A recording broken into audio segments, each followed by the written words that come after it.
John Schroder was elected Louisiana State Treasurer in 2017, re-elected in 2019, after serving 9.5 years in the state legislature. He is a former narcotics detective and served as a special agent in the United States Army. Thank you for your service.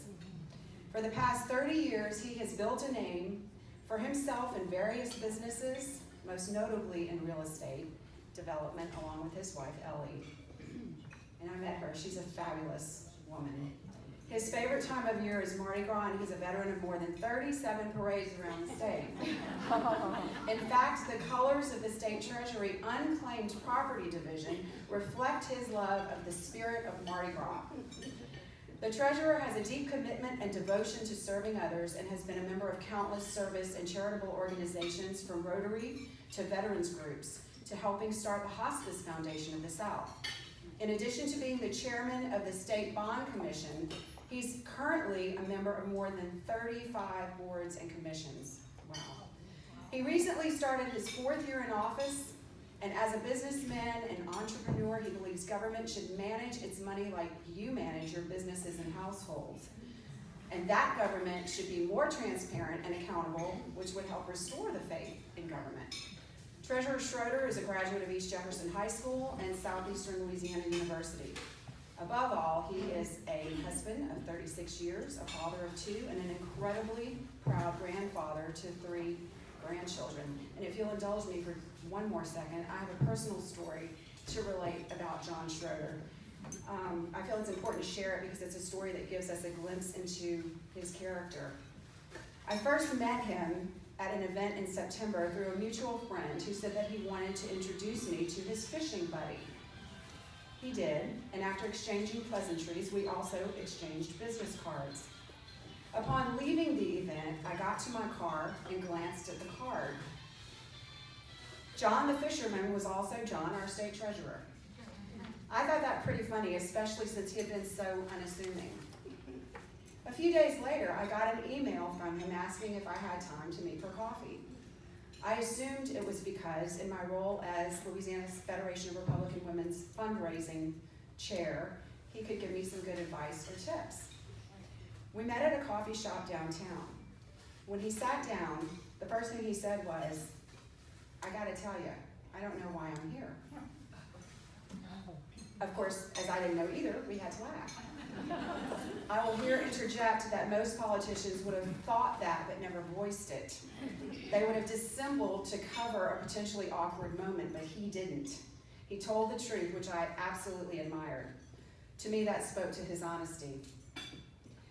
After he said that, I then felt all of a sudden a really strong compulsion to ask him if he was a man of faith, to which he replied, absolutely.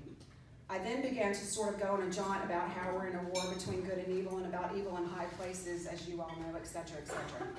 He was fully on board and shared some of his own faith experiences with me and how he traveled the path to get where he is today. After we'd been having this discourse for a while, he paused and said, "You know, I do know why I'm here, why we're here, because God is assembling his warriors. We have to come together and we have to stand up." I knew in that moment that I would stand up with the fisherman who happened to be our state treasurer in the fight for our state and our country on whatever hill he chose, because he is a man of integrity and faith, and he's a true Republican. Please welcome a good guy, our state treasurer, John Schroder.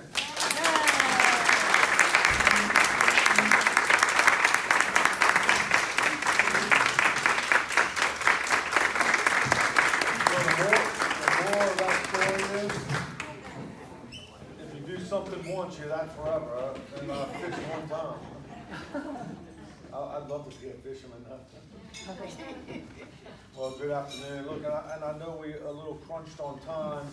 All the time I need? All right, well, see y'all in about an hour. It's always nice. This time of year is a little hectic, because as you know, we're in session, and there's just a lot going on, but it's always nice to get out the building, and especially when you're here in Baton Rouge, it's a little easier. This is my second time today, I believe. We were at breakfast this morning over in Baton that news as well. But first I want to thank you guys.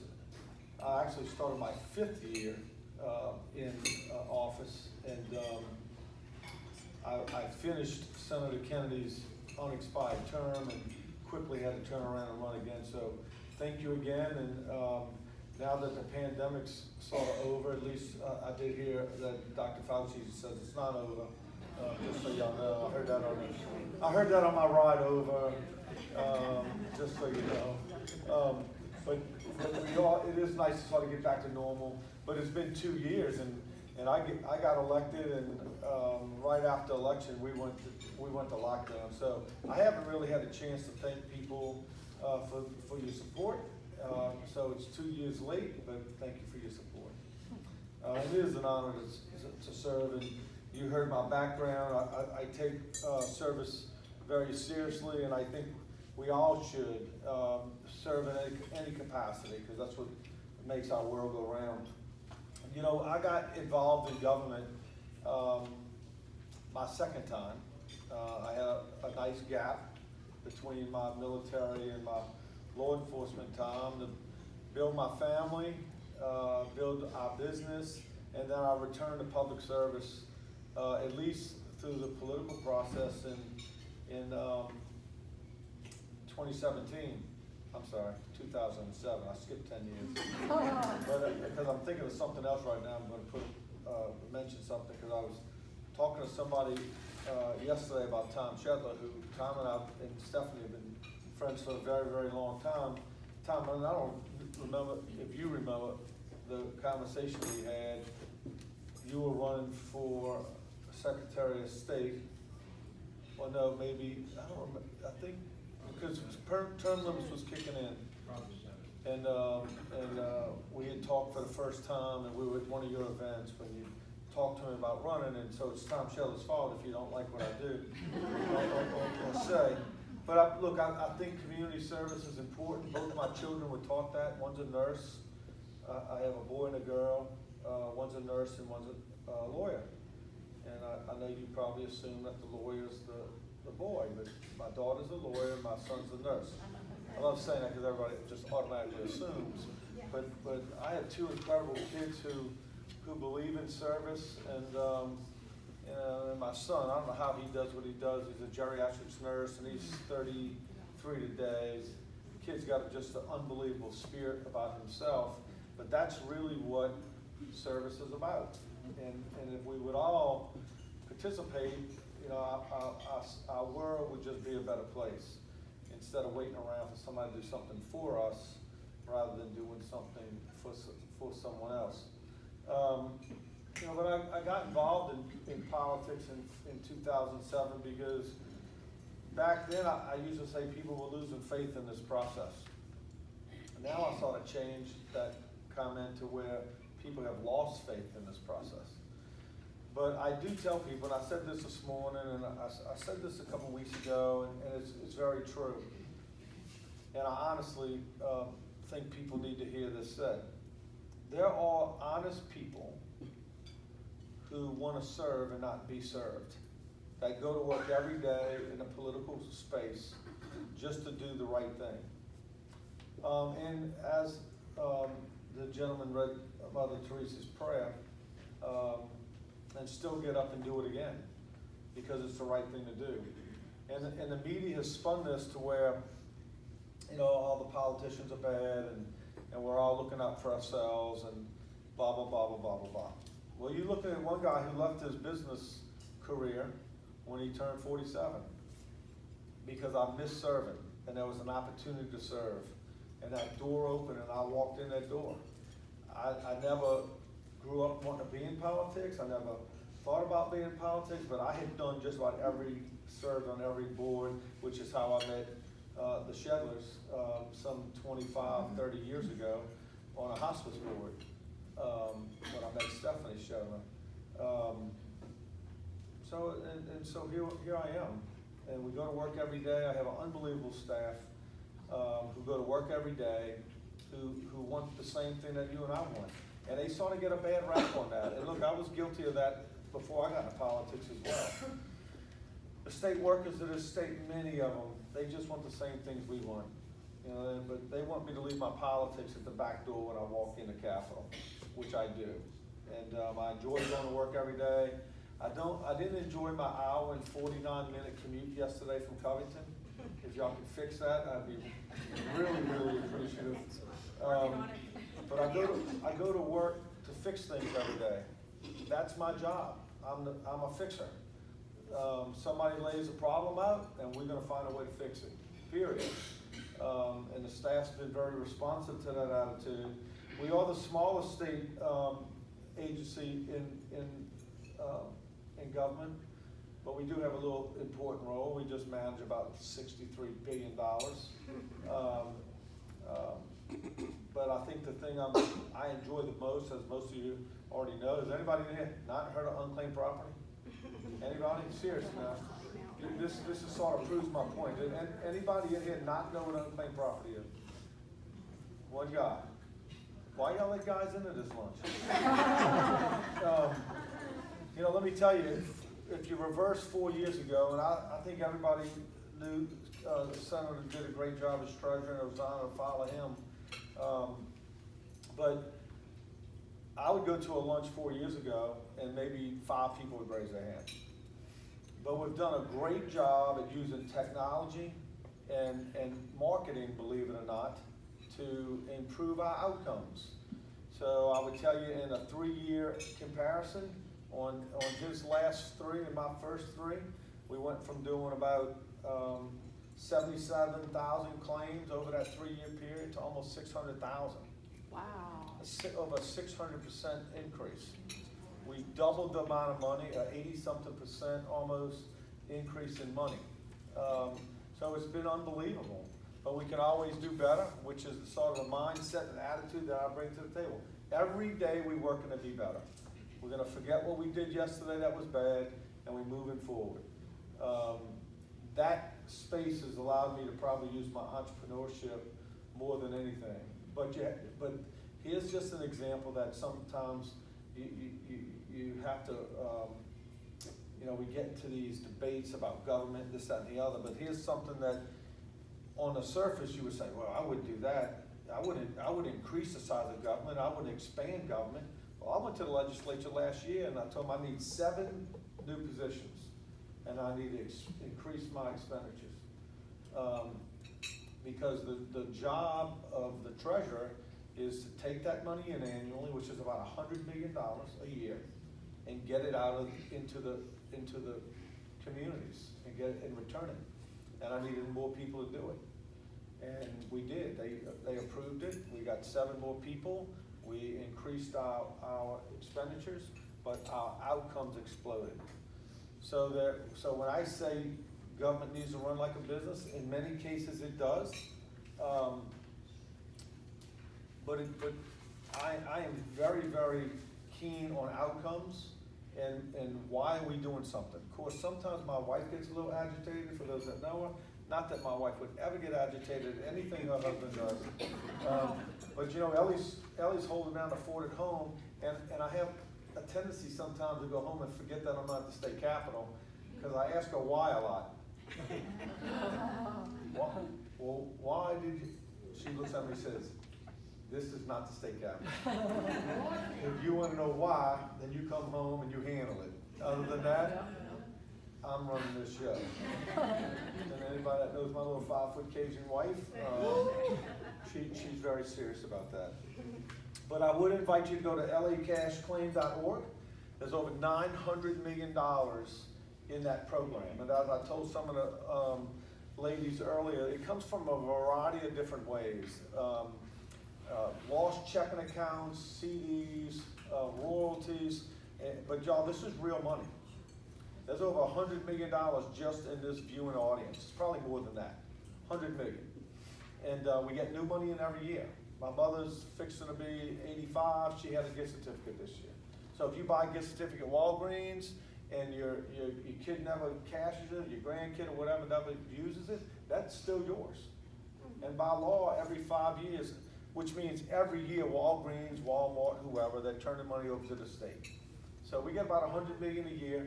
I got about 26, 27 people full-time every day. That's all they do.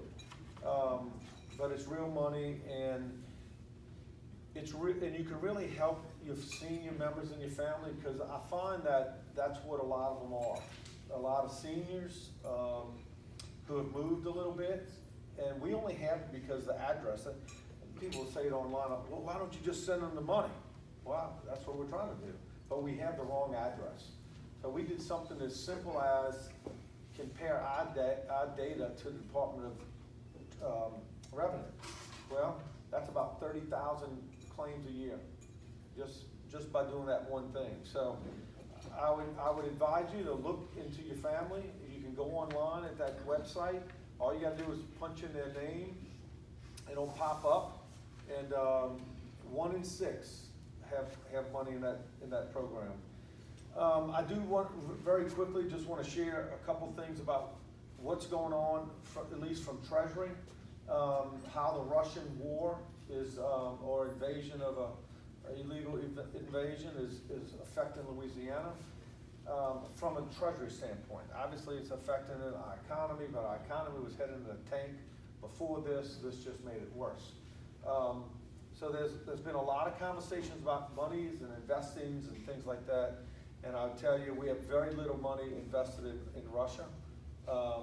Treasury really doesn't invest a lot of money, in the sense that I have to show up at work tomorrow and that money still has to be there. So we invest in short-term treasuries, and sort of like you invested in your checking account or just your simple savings account at the bank. Unfortunately, as I looked yesterday, it's down to like 0.02. So it's almost costing us money. But there are some things that we've done. We have divested and made sure that we're not invested in any companies that with Russian ties. But bigger than that, even before the war, you know, there's been a lot of talk about corporate America's influence on the states to influence public policy, government policy. And I've been sort of fighting this fight for about 3.5 years. Like some of you may have heard this story. I get a letter from Senator Kennedy. I wasn't in office maybe 6 months. Hey, you might want to take a look at this. And as the letter went on to explain where Citibank had a policy that they were pushing down into the states, that they really didn't want to do business with any companies where the state, you had to be 21 to carry a firearm. And I'm summarizing. Well, my blood pressure sort of went to here. And as you can imagine, as a veteran of the Army, I went in the Army when I was 21, almost 22. And I was like the old man. Because most of the guys in the Army are 18. The great majority of the infantry guys that are on the battlefield today are 18 and 19 years old. And you're going to tell me that they're going to have to be 21 when they get off that battlefield and come home? Mm-mm. So I blocked Citi from doing a big $300 million deal with the state because I could. I didn't need. So that was about 3.5 years ago, and that was over our Second Amendment rights. Well, now it's grown into a much bigger corporate pressure. Now they don't like fossil fuels. Now they don't like this, or they don't like that. And there's a quote that I want to make sure that Pam hears me, because I want to bring that quote with me, where the chairman from Citibank basically says, government, we need to help government do what they can't do. Meaning government's trying as hard as they can to put the thumb on us, but they're not quite good enough to do that. So corporate America is going to help them do that. That's a true quote. And if anybody wants it, I'll email it to you. So I've taken the position that businesses should be running their businesses and banks should concentrate on banking. If you want to get into the politics of Louisiana, hire lobbyists, file a bill, get it passed, get the governor to sign it, and I'll follow the law. But you're not going to use your corporate power and might and money to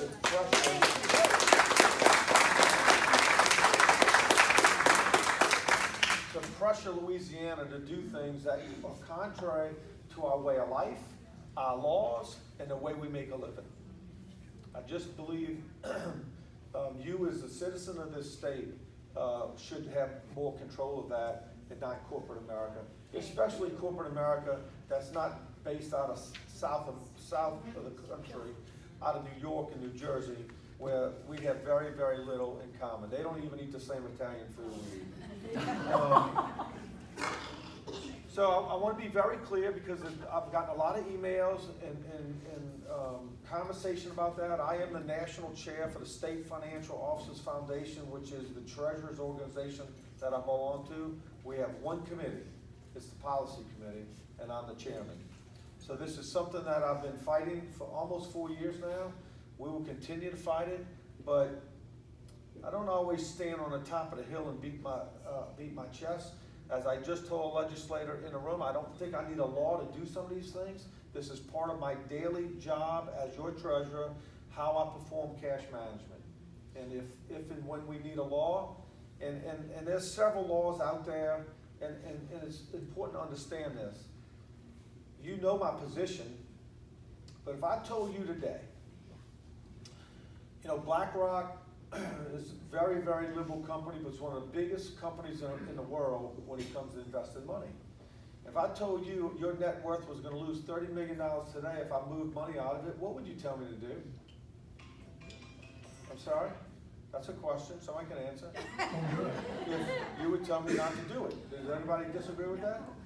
So my position is, we're going to divest our investments away from these companies that want to influence what we do and how we live in Louisiana.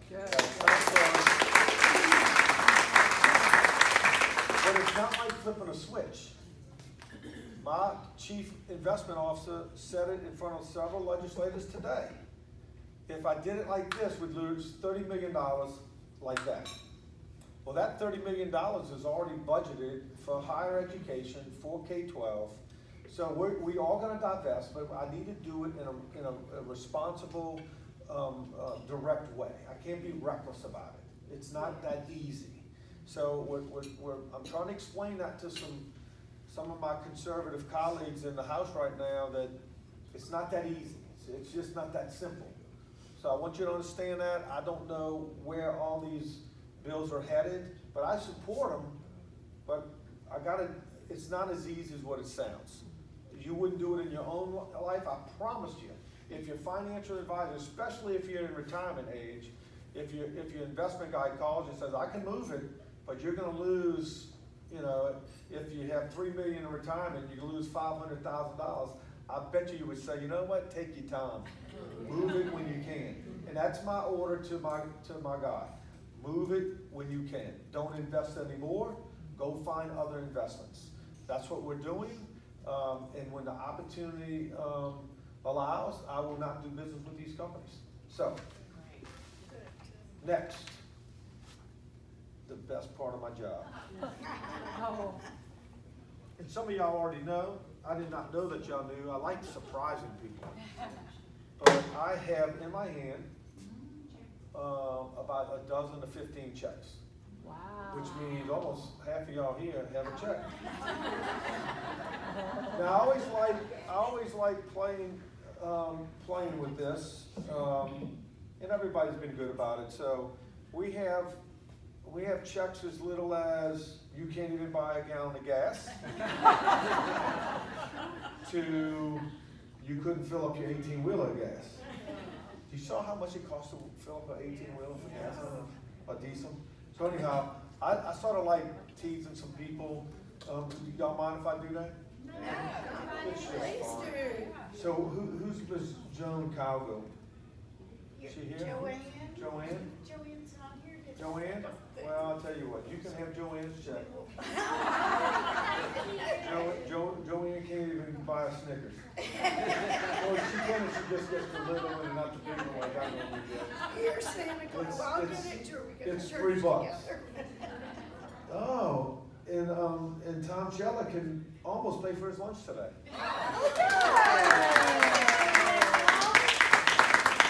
Tom got a whopping $20.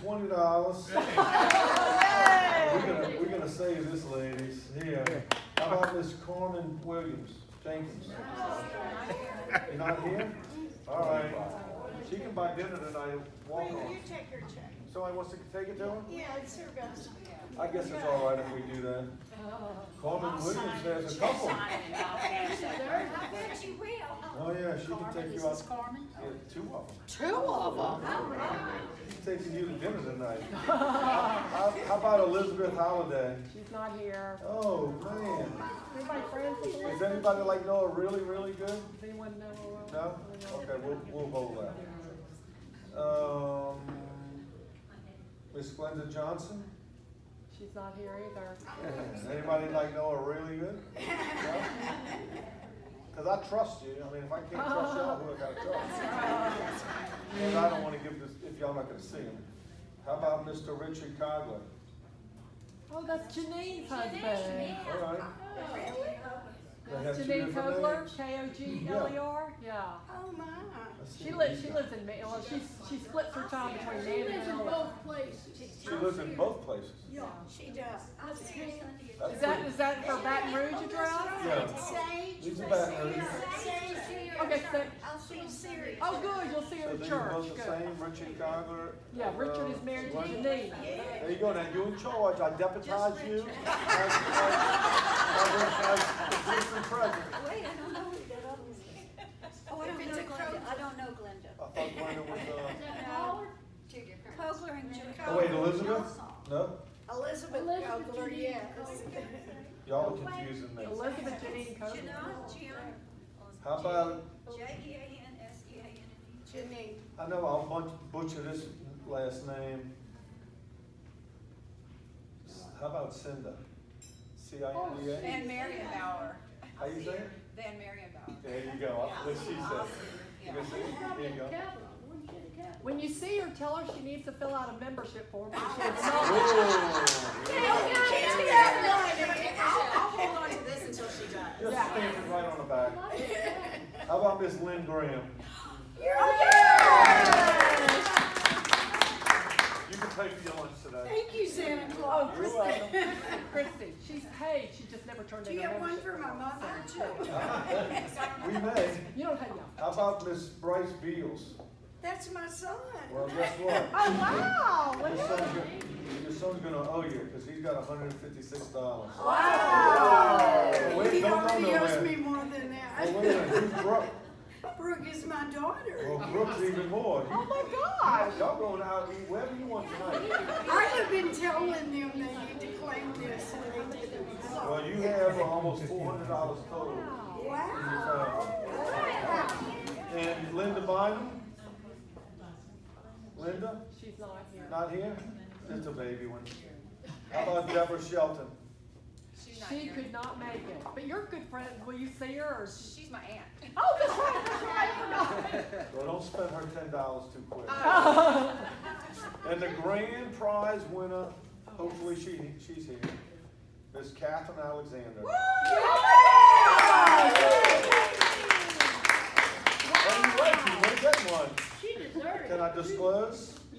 Yeah, I'm kind of embarrassed now that I know. Don't be embarrassed. You don't owe the money. It's $7,000 minus a zero. $700.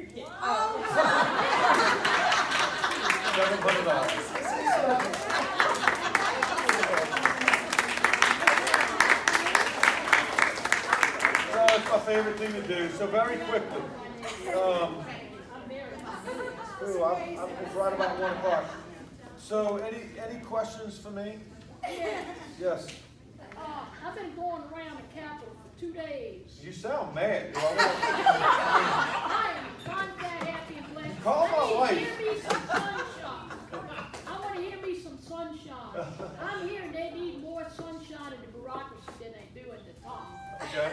It's the bottom that's the problem. I heard about education yesterday, and I heard about other departments the other day.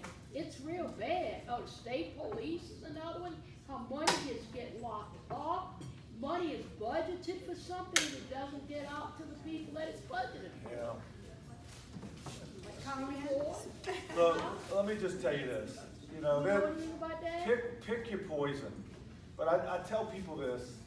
You know, one of the reasons I continue to do this And I do, and I have to, I play mental games with myself. Because sometimes, I'm human too, sometimes I wonder if this stuff is fixable. Sometimes I do have that conversation with myself. But ultimately, my good side wins that argument. Okay. Because I do believe this is fixable. You just have to be persistent. But look, I spoke to a group of realtors this morning, and they were talking about, you know, I live in St. Tammany, and white people live in St. Tammany. I'm from Jefferson Parish, but I mean, St. Tammany's like North Jefferson, for those who aren't familiar. I joke all the time. I say, you know, it'd be North Jefferson Parish and South Jefferson Parish, because everybody from the South Shores moving for what? Why do you think people are moving? Why did people move from EBR to Ascension and Luncheon Parish? Why? Schools, somebody said that. Schools. What's the other one? Crime. I tell people that all the time. Look, what's great about St. Tammany is, even in their poor performing schools, you can put a kid in the school and get educated. If you, excuse my French ladies, if my wife would say she wouldn't like this, if you screw the cops, they're gonna screw back with you. It's not like that across the lake anymore. It's not like that in EBR anymore. You know, but why would somebody move to Louisiana if you can't put your kid in school and get a public education, can't walk outside after dark, and you don't trust your politicians? But I think this is very, very important, because I think cronyism and corruption is our #1 problem. Because we can control that. Fixing the education problem is gonna be, that's a generational problem. Because part of our education problem is our family, our family's in total decay. Read your Bible. Not to bang you over the head with your Bible. I got in trouble for that last week. But you cannot fix education. My wife spent half her day yesterday teaching my grandkids something. Half her day. She loved every daggone second of it. But how many children don't get that in this state? Way more than you realize. So that's gonna take a long time to fix. But I told somebody, I said this morning, I just started saying this recently, and I believe it even more today the more I say it. Corruption takes 2 parts. Takes 2 people. You can't be corrupt, maybe in your mind, in your sinful mind, but for real corruption to take place, you have to have 2 people act. Would you disagree with that? So if you're gonna have a corrupt politician or a corrupt whatever, somebody else has to participate, right or wrong? Right. Where do y'all think that other somebody comes from? Lyndon Johnson? Lyndon Johnson. Yeah. Where do you think who the second person is in that formula? The bureaucrat? The people. It's people. It's people. It's people asking these politicians for something. And they feel like they need to help you or do what you want. So, and when I say corruption, you know, my wife tells me sometimes, and Pam doesn't necessarily, Pam's my communications director, that sounds a little harsh, but I want to make a point. If we don't fix that one thing, we'll be lasting everything forever. Why would any company want to move to Louisiana when wherever I go, this is probably the most disappointing thing that I see is your state treasurer. When I travel the nation, which hasn't been a lot lately, or has been a little bit lately, but not in the last 2 years, every time the topic of corruption comes up, people always send them this little snickering message about Louisiana. And I can tell you, I work every day to change that attitude. Every day. And I want y'all to know something.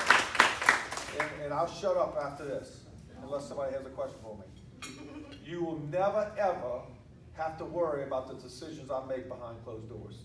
I won't take something from somebody that I'm not supposed to, and I'm not going to make a decision that's not best for you.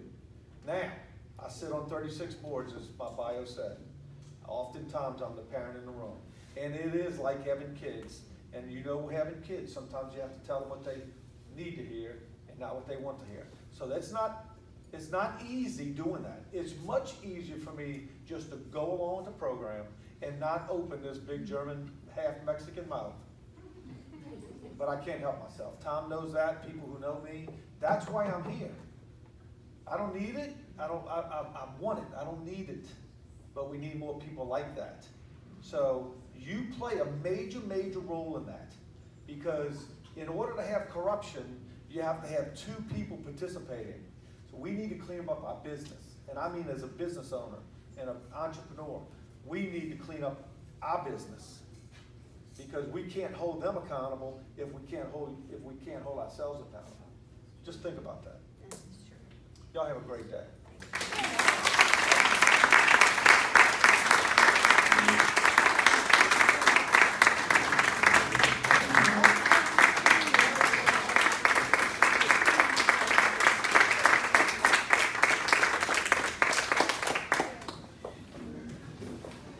I can't thank you enough. That was awesome. Everything you said, and the checks were an added bonus.